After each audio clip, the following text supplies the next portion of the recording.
The Christmas season could be perceived by our enemies as a good time for sabotage. The assessment today of Poland's top general as the country's defense minister announced that thousands of soldiers will be deployed to help protect the country's critical infrastructure. The decision follows an explosion over the weekend that damaged a rail line linking Warsaw to the Ukrainian border. Now, Poland's Prime Minister Donald Tusk described the blast as an unprecedented act of sabotage. The finger has been pointed at Moscow. The European Commission has also recognized the importance of Europe's critical infrastructure. It's been laying out its plans for a fast-track system that would allow for the cross-border movement of troops and equipment in emergencies. As DW's Teri Schultz now reports.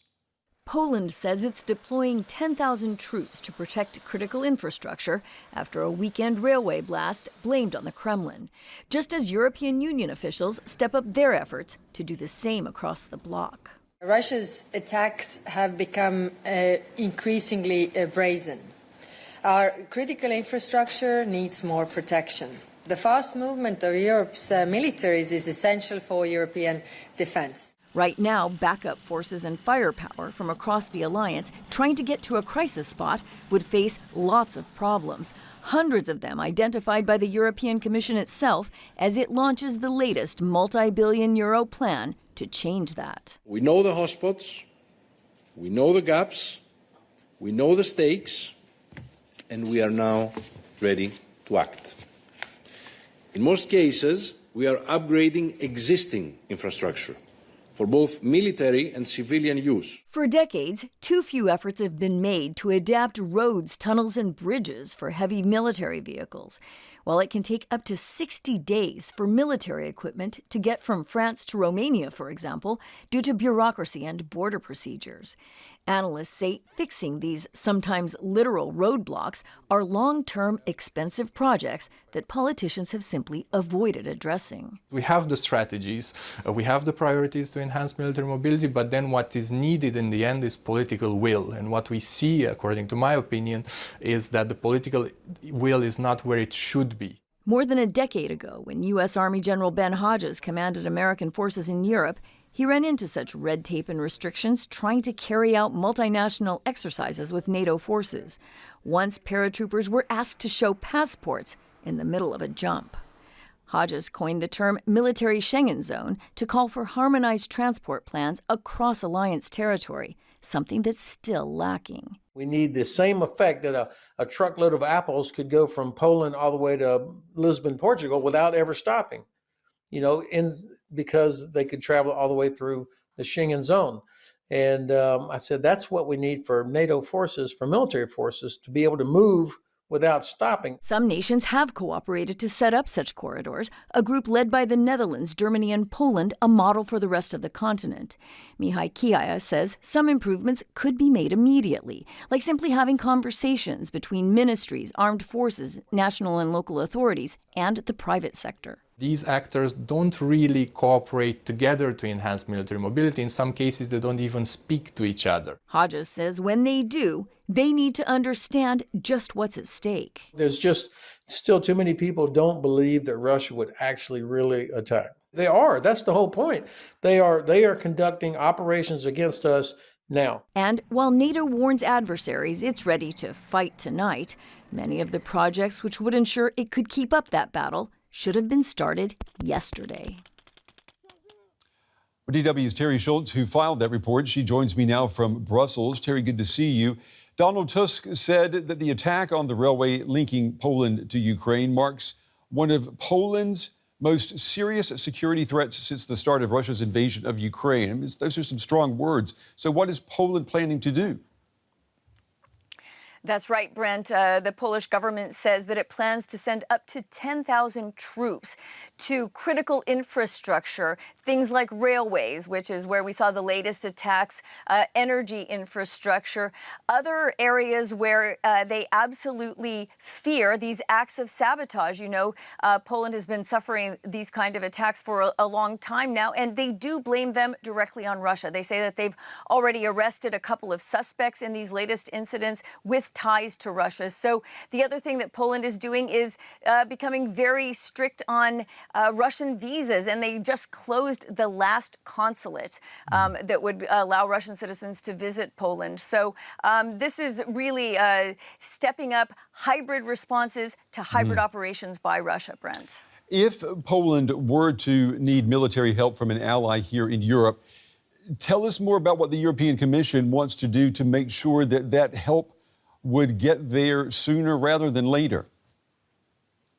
That's right. This kind of attack is exactly what the European Commission was addressing today with its new military mobility package. It is of particular interest to those countries along the front line that very much feel like they would be the first in line if Russia does decide to expand its war beyond Ukraine, something, of course, those countries are constantly worried about. And what has been the problem for many years is that while NATO does have enough forces right along those borders to respond to an initial attack, you would have a lot of trouble getting follow-up forces, supplies, parts for repairs, even things like blood and water to those frontline forces that launched the initial response. And so what is happening now is that they are announcing ways to cut the bureaucracy, to reduce the border procedures, and to really put a lot of money into upgrading the infrastructure that can't take these tanks, these heavy vehicles, bridges that are too weak, tunnels that are simply too narrow, and roads that won't even let them drive right now. So this has been a big problem for a long time, and finally these acts of sabotage have convinced the European Commission it can't wait any longer to undertake these repairs, for example. Yeah, and we have to say that this idea was floated many years ago, as General Hodges explained in your piece. But since then, there's been a lot of talk, but little progress. Is the European Union, is it finally getting serious? Is it going to walk the walk as well as talk the talk? The European Commission is certainly serious about its proposal today. And just a funny anecdote about this term, military Schengen, when General Hodges first started using it almost a decade ago, he was criticized both by the European Union, who said that, that's only about civilian travel, and by NATO, who said, well, if we're NATO, we need to protect some of those countries that aren't in Schengen. So it was very interesting to me to see them renovate that term and use it today as a headline themselves, because what it does is explain exactly what is needed for these military troops to not be stopped at every national border. And in the case of Germany, to even have to get permission for each of the 16 Länder to cross. So what the Commission is saying it will do now is make it possible in the case of an emergency for troops to not even need permission, that they would simply have to notify countries, and 6 hours later they'd be allowed to cross those borders. And in cases of non-emergency and peacetime, they would be able to get a response in 3 days instead of the, in some cases, 45 days it takes now. So these are some really big changes. Big changes that will probably, I assume, come with a big price tag. Who's going to foot the bill for all of this?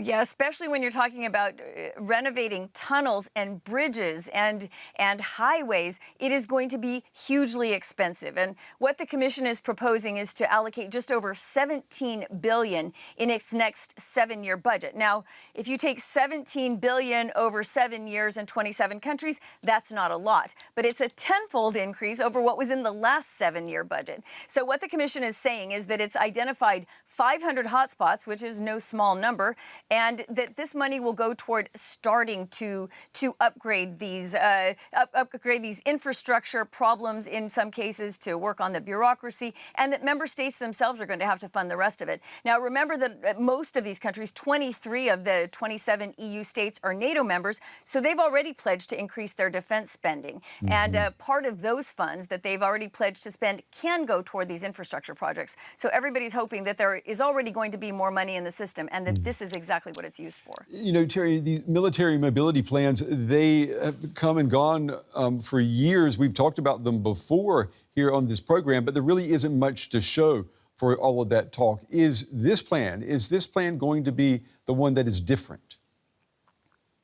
I think we certainly heard a lot more seriousness today from the commissioners. You had 4 commissioners up there, ranging from transport to defense to Kaya Kallas, the foreign policy chief. So they were clearly showing that they had political firepower behind this plan. But we shouldn't say that nothing has been done, because there are a couple of examples, and one of them I mentioned in my piece there, that is really working well. And that's, for example, this corridor that started between the Netherlands, Germany, and Poland. And just in the last couple of days, Brent, several other countries have signed on to that, saying, okay, let's make a small coalition of the willing on transport, and let's work together to abolish our own bureaucracy and make sure that our infrastructure is upgraded. So there have been some small successes, but what the Commission is saying now is that it wants this system to be in place across the 27 states by 2027. Now, that's a very tall order, but they're putting some money behind it and certainly a lot of political weight. So if it's ever had a chance, I think it's now. Yeah, coalition of the willing. I think we've heard that term before, haven't we?